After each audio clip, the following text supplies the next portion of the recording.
Ladies and gentlemen, it's a bloodbath. It's an absolute diabolical destruction of the crypto markets right now. And I, today, plan to be the shining beacon of light amongst what seems to be an endless stream of blood. Now, I'm not going to be adding fuel to the fire today. I'm not going to try to fear or scaremonger you into watching today's video. I am going to bring you back down to earth, especially if this is your first crypto bull run. You're probably someone right now panicked to the absolute max. But here's the thing, guys. Remember the bigger picture. Let's get into today's video. I'm really excited to bring you all some updates and news based on what we can see next and what we can see over the next 12 to 24 months. So with that being said, make sure you like the video and subscribe, of course, so you can achieve your crypto goals. But before we start, I need to tell you all right now, stay tuned to the end of this video. And I'm not just saying that for argument's sake. I'm really, truly wanting you guys to, because it's going to give you an insight into how to look at the actual current situation, how to take advantage, but the main premise is to really look at the next 2 to 4 years. You know, it's very easy to be hyper-focused on the maybe $1,000 or $100 you've lost today in your crypto portfolio, or your portfolio is sinking and sinking.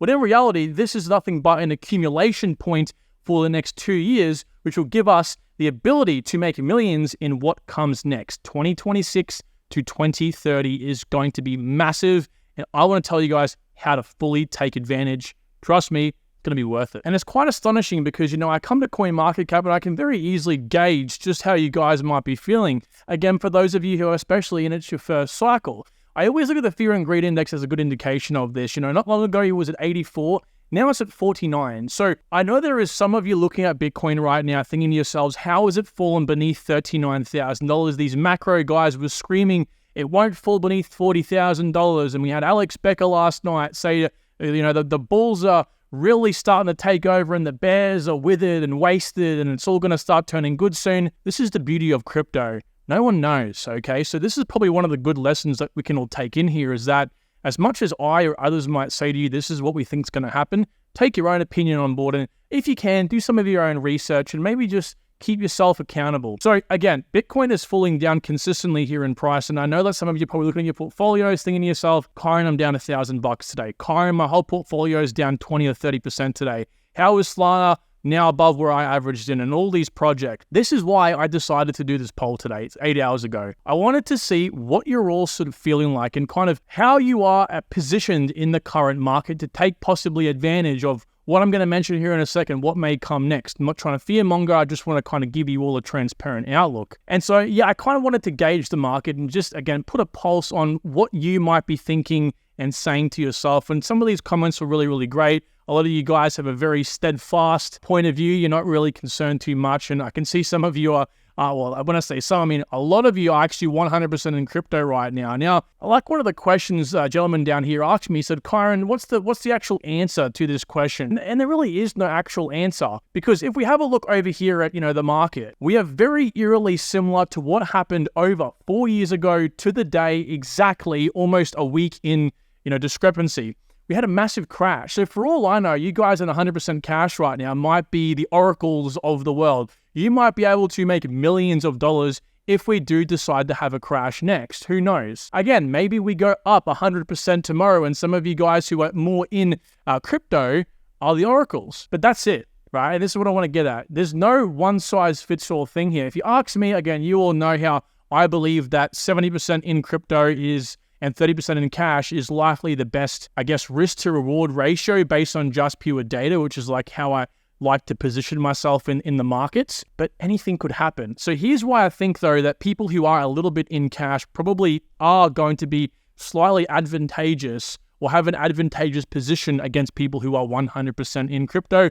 Not saying you're wrong. Do not stress, my friend. As we'll see here in a second, this is nothing but a blip in what's to come over the next 2 years. And that's why I want to kind of get at today's video, is pull you out of your own head here for a second and say, we might go lower. Hell, we might go a lot lower. Maybe we go up tomorrow. The main point is accumulation. That's the key word today, is we are designed or should be buying right now. This isn't nothing to be concerned about. So have a look at the current price, right? So again, this is where we were today 4 years ago, right before this big COVID crash. And more, you might be saying to yourself, Kyron, that was a black swan, that was COVID. That was nothing that might play out again here. Well, crypto has a way of working out, not based on rhyming, right? Things don't just rhyme, they repeat in crypto, like the halving to the top. The very exact halving to the top in the last 2 cycles were on the day 548 days apart. That isn't rhyming, that's repeating. So things might get very similar here, and that's why I kind of like to point this chart out that I kind of created about a few weeks ago here initially, and it's just pulling down the date of the ETFs to where we are right now. We're down 15% from when these ETFs launched. Okay, of course, most of us were calling this, it wasn't that hard to tell, buy the rumor, sell the news. Okay, but the question is, how far does the news really sell? Well, right now it's 15%. I think the next level of support we see global market cap wise is 1.3 trillion. Does it go down to even the 1.25 trillion? Well, I don't really think so. That would mean that Bitcoin's price would be low 30,000s, if not just barely high 20,000s, which means we'll have to fall about, give or take $6,000 to $10,000 from the current price. But I do think, again, that falling down here totally of 21% or from today's price, another give or take 5%, isn't off the cards, because that would pretty much put Bitcoin's price at about $35,000 to $37,000, which is a very key level of support. Guess what? I don't want to toot my own horn, but we were covering on the damn channel with the news based on what these experts and these institutions were predicting it fall to after the ETFs. This is why, guys, news is so important in crypto. I'm telling you, prime example of we've been connecting the dots over even the last few weeks here. If I just pull back for a second here, we are 93 days away from the proposed halving. And again, that is what happened over here, okay? We had this crash. Now, again, what happened? Well, as I said, we might fall down to this level. We might come up and back down again. We might have the Bitcoin halving bring us down. All we know is we're going to have a bull run. I can guarantee we'll have a bull run, so do not be concerned, my friend. What I'm sort of saying is this down here, where we are right now, to where we might fall, is just us buying. It's accumulation. It's all part of the process to allow you to make the money. You see, where you might go wrong and where you might panic is crypto's over. Bitcoin's going to go to $10,000. Bitcoin's going to die. All this stuff comes out. And really, all it takes is a couple of FUD articles from a couple, Cointelegraph and whatever else might be, to then say, hey, this is what's happening, and have you seen this bad news? All of a sudden, you start panicking even more. So before I get into the breakdown of why you shouldn't panic and touching more on what comes after and zooming out, I do want to say, yes, I still think that, having a little bit of cash is the smart thing to do. This chart right here is taking the last 4-year cycle, pushing it to the next 4 years in relative ratio. So basically, as you can see, it's just plotting the exact same thing out this time. It's saying that the Bitcoin top will be $287,000. I don't think so, but we can see right here, it also played out this big COVID crash. And if we zoom into the current time, guys, this predicted us to be at $40,700, which I don't mean to concern you, but we are literally $1,000 off that prediction. Again, it took the last cycle's price ranges and just plotted on the next 4 years, and it's very frequently playing out similarly, okay? So we can see down here, the lowest is going to, basically calling for the crash is $21,000 or $20,000 Bitcoin. That, of course, was the Black Swan event. I don't think it's going to necessarily happen, but I do think falling somewhere, around the $35,000 to $37,000 Bitcoin level could happen. Not saying it will, I'm saying it could happen, but that's the beauty of it, okay? That is the true beauty. We can begin accumulating. This is why I tell you all, what you want to really do, and what I personally do every day, is I got my own watch lists on CoinMarketCap, and every single morning, at least once a day anyway, I come in here and I have a look at what my prices are for my altcoins, and I know already what prices I'm eyeing off as to entry levels to get into these projects. So I understand, hey, look, Mina Protocol's been fighting off $1 for the longest time now. I know this, but I'm waiting for it to fall 75 cents and I can begin buying even more. And so, I've just been sitting back waiting for something like this to happen. And so if you have done the same as well, a negative day like today is nothing more than a happy day for you. You can look to buy some of these altcoins. So I wouldn't really be too concerned, guys. You can get inside your head and you can begin worrying. And, from there, you begin to think to yourself, oh, well, my portfolio's down 20, 30%. It's the be all and end all. And you panic. You don't want to buy because you've been trained and ingrained over the course of your life to see red as bad and green as validity or good. I get lots of DMs, people tell me, hey, my overall portfolio is down $1,000 today. I'm feeling really sad. Do not look at what your portfolio is down or up on the day. We're only concerned with that when the bull run is really going on, when the bull run is, when all that momentum and the, external current Web 2 users come in and they start degenning in and aping into projects, that's when we can keep a keen eye on it. But right now, we're in our own little accumulation phase, guys. We're not worried or concerned about what our portfolio might be down. Matter of fact, that's good, because then you can buy more and then bring that average lower. So with that said, this is why it's imperative you guys follow a DCA plan. But here's what I think is coming next. And here's why I think you guys have to understand that this is not something you look at on the week or month or maybe even,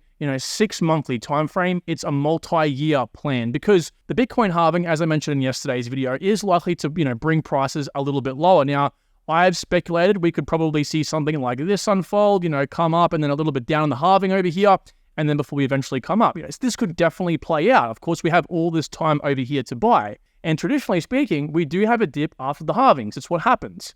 Now, you can argue again all the points of we will or we won't. It doesn't really matter. It's negligible at this point because it's just good time to accumulate right now. But I think a more important topic to touch on here is what comes after this bull run. And this is why I can already imagine a lot of you are tuning out right now but you have no idea. You really have no concept of urgency. 2 years until the top of this last bull run here might seem like a long time, but trust me right now, 2 years for all you in the old generations, no, it ain't that long at all, okay? Now, what comes after 2025 is 2026 and 2028, right? Obviously, it's chronological years, but that will actually likely be a major economic downturn due to the 18-year real estate cycle, which is something I have spent a lot of my time reading into. This is the latest book I'm reading on it. I read a previous book as well, and the real estate cycle follows an 18-year cycle. It goes up for 7 years, has a mid-cycle slowdown, like we saw over here in 2020 and 2021, has its second pump,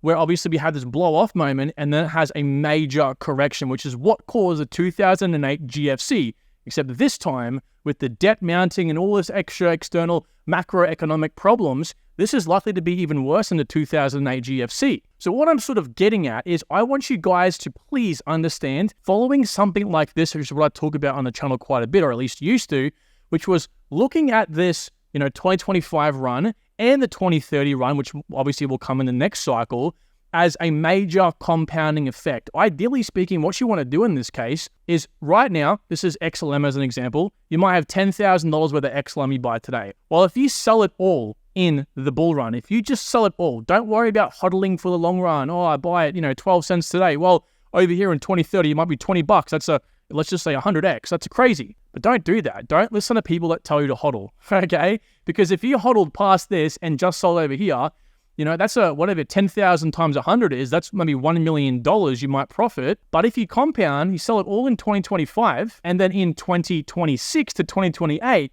when we have this massive potential crash, similar to the 2008 GFC, you'll be able to buy XLM likely even cheaper than today's prices. As a matter of fact, it's probably going to bring it down to, way back in 2016 prices. But even if it didn't, even if it went up about a 5x to 50 cents average, and you bought all the money you made over here for profit, well, XLM, right, might be at $121,000 you might have made, at a 10x or whatever, then you could buy as many XLM with 50 cents, you would actually have more XLM, 223,000 XLM tokens, rather than the 81,000 you'd buy today with $10,000, which means, of course, if the price just simply, again, from that point, let's say 20 or 30x, you would end up with $3.3 million versus, again, the $1 million you would have from hodling. But again, the main point I'm trying to make here is there is likely going to be a massive economic downturn post this cycle, which you can take advantage of by benefiting from the cycle and accumulating the tokens now to then, of course, offload at the top of 2025, buy back in on these lows, which likely will be even 10 times cheaper than today's prices. And in 2030, you're going to make even more bang for your buck. So please just remember, think of this as macro steps. We're not looking on the micro. People panic all the time. Kyron, I'm down $1,000 in my portfolio today. Kyron, I'm up $1,000. I'm happy. Today's a really cheerful day. It's all paper gains, guys. It literally means nothing. You're going to, these 1,000 movements, or these even couple $100 movements, are just little rounding errors compared to what we're going to make in the next 2 years. With that said, stay strong, guys. We got this, and we're going to do it together. Take care. Talk to you all soon. Bye.